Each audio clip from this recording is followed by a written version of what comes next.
এন্দুব দর্জি, যিনি সিকিমকে ভারতের হাতে তুলে দিয়েছেন লোভ লালসার কারণে। এখন তিনি আফসোস করেন, এক সময় আমি ভারত গেলে আমার জন্য লাল গালিচা বিছিয়ে দেওয়া হতো, আর এখন আমি ভারতে গেলে আমি দ্বিতীয় সারির নেতাদের সাথে সাক্ষাৎ করতেও আমার কয়েক মাস লেগে যায়। আমাদের দেশের প্রধানমন্ত্রী যখন ভারতে গেলেন, আমরা দেখলাম ভারতীয় কিছু জাতীয় গণমাধ্যমে তাকে অ্যাড্রেস করা হলো কি মন্ত্রী, কি মন্ত্রী, ওই হয় না যে কারো মেয়েকে কারো ছেলের সাথে বিয়ে দিবে, তো বাসায় গেলে আগেই বলে কি বলে, বৌমা। বিয়ের আগেই কি বলে, বৌমা। তো কি হতে যাচ্ছে সেটা কি বুঝতে পারছেন? আমরা কারো বৌমা হতে চাই না। সংগ্রামী উপস্থিতি, এই যে আমার দেশের নদীমাতৃক বাংলাদেশ, এদেশের মানুষের জীবন জীবিকা যার উপর নির্ভর করে, যদিও আসলে এই দুর্নীতিবাজদের জীবন জীবিকা এর উপর নির্ভর করে না। এদেশের ৯৭% দুঃখী দরিদ্র মানুষের জীবন জীবিকা যেই নদীর উপর নির্ভর করে, তাদের কৃষি যেই পানির উপর নির্ভর করে, সেই উত্তরবঙ্গের তিস্তা নদী ২০১১ সালের চুক্তি হলেও সেটি বাস্তবায়ন হয় না। অথচ গজলডোবায় তারা আবার খাল খুঁড়ছে, যেটুকু পানীয় চুয়ে চুয়ে আসে সেটুকু পানীয় যেন আর না আসে। আপনি তো সবই দিয়ে দিলেন, কিন্তু কিছুই তো পেলেন না। করিডোর দিলেন, ট্রানজিট দিলেন, বন্দরগুলো দিয়ে দিলেন, ব্যবসাগুলো দিয়ে দিলেন, এদেশের বিনিময়ে আমরা কি পেলাম, কি পেয়েছি? ভুটান, নেপাল, বাংলাদেশ থেকে সেই যে চিকেন নেক দিয়ে যদি আমাদের যাওয়ার সুযোগ দেওয়া হতো, তাহলে আমরা ভুটান, নেপালে যেতে পারতাম।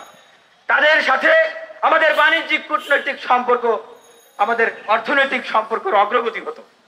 কিন্তু সেই চিকেন নেক দিয়ে তারা আমাদেরকে তো যাওয়ার সুযোগ দিচ্ছেই না, বরং তারাও তাদের যে ভারতের পূর্ব উত্তর সংযোগ, সেই সংযোগটি তারা সেদিক দিয়ে অনিরাপদ মনে করে তারা এখন বাংলাদেশের বুক ভেদ করে রেল লাইন নিয়ে যাবে, ভুটানের দিক দিয়ে রেল লাইন নিয়ে যাবে। আরে ভাই, আমাদের এই দেশের আমরা যারা রাজনৈতিক সচেতন ব্যক্তি আছি, এই দেশের মানুষ আমরা যারা আছি, আমাদের এই বিষয়টা নিয়ে কথা বলা উচিত। যেখানে ভারত তার নিজের ভূমি শিলিগুড়ি যে করিডোর, সেটি দিয়ে তারা পূর্ব থেকে উত্তরে যাচ্ছে না, তারা ভাবছে তাদের নিরাপত্তা সংকট, নিজেদের ভূখণ্ডের উপর দিয়ে যেতে ভয় পাচ্ছে। সেখানে আমরা আমাদের কলিজা ছিঁড়ে দিচ্ছি যে যাও, আমার কলিজার ভিতর দিয়ে তুমি তোমার যাতায়াত পথ নিয়ে যাও। এটি আসলে কখন হতে পারে এরকম একটি পরিস্থিতি, যখন কারো কোনো উপায় থাকে না। আমরা এদেশে 18 কোটি মানুষ এখন জানি এই সরকার তারা ক্ষমতায় থাকার জন্য এখানেও কাজ নেই যা তারা করছে না। আমি একটি গল্পের মাধ্যমে বলতে চাই, আপনারা এখনো টিভি সিনেমায় দেখবেন যে আগের যে সিনেমাগুলো দেখায়, যে ওই যে আপনার সমুদ্রে মাছ মারতে যায় অথবা ফসল ফলায়, ধান চাষ করে, তারা ওই যারা মহাজনরা টাকা দিত, ওই জমির দলিল নিয়ে টিপসই দিয়ে তাদেরকে টাকা দিত, এবং একটা পর্যায়ে সেই টাকার সুদ তো শোধ করতে পারতেছে না, বলতো তোমার বউয়ের বালা আইনা দাও, দিত। বলতো তোমার ওই জমিটা দাও, দিত। তোমার গোয়ালের গরু আইনা দাও, তাও দিত। বলতো তোমার ভিটামাটি দিয়ে দাও, দিত। শেষে কি বলতো জানেন? শেষে কি বলতো দেখেন না টিভিতে? শেষে বলে তোমার বউটা দিয়ে দাও। আমরা এইরকম একটা পর্যায়ে এসে দাঁড়িয়েছি। আমাদের এখন ইজ্জত সম্মানের বিষয়, আমাদের এখন স্বাধীনতা সার্বভৌমত্ব রক্ষা করার হুমকি এসে দাঁড়িয়েছে। আমাদের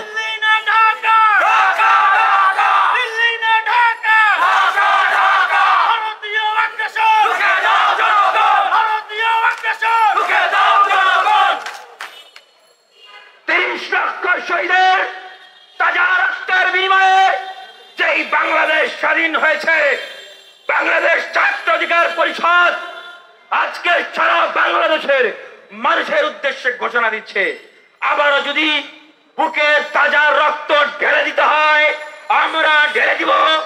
এই বাংলার 1 ইঞ্চি মাটিকেও আমরা ভারতের কোন আগ্রাসনী কার্যক্রমে ব্যবহার হতে দিব না। এই বাংলার সবুজ শ্যামল বুক চিরে ভারতের কোন ট্রেন চলবে না।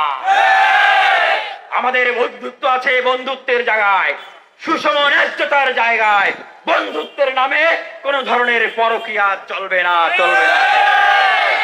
সংগ্রামী উপস্থিতি, আজকের ব্যানারে আরেকটি গুরুত্বপূর্ণ বিষয় দেওয়া হয়েছে। আমরা দেখেছি অনেক সাংবাদিক বন্ধুরা এটি শিরোনাম করেছেন, লাখ টাকার ছাগলে কোটি টাকার বাগান খেয়ে দিল। আমরা দেখছি যে বাংলাদেশে এখন কিয়ামত শুরু হয়ে গেছে। আমরা হাদিস কোরআনে পড়েছি যে যখন কিয়ামত আসবে, কিয়ামতের দিন সেই সংকটাপন্ন বিপর্যস্ত মহাদুর্যোগের সময় পিতা তার সন্তানকে চিনবেন না, সন্তান তার মাতাকে চিনবেন না।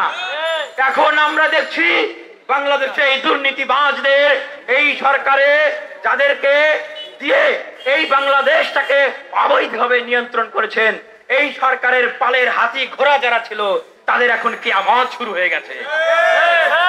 তারা এখন তাদের সন্তানকে চিনে না। আবার দেখি যে মেয়ে কানাডা থেকে ভয়েস রেকর্ড দেয়, পত্রপত্রিকায় টেলিভিশনে আসে, মেয়ে নাকি তার বাবাকে চেনে না। এই যে কিয়ামত শুরু হয়ে গেছে, পাশার দান কিন্তু পাল্টে গেছে।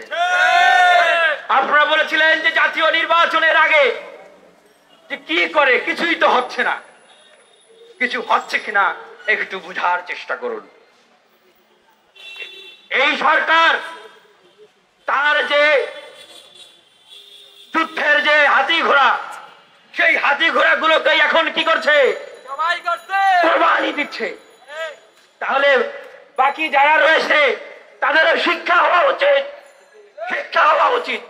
এই দেশের গরিব দুঃখী মানুষের টাকা মাইরা খাবেন, সেই টাকা আপনি হজম করতে পারবেন না।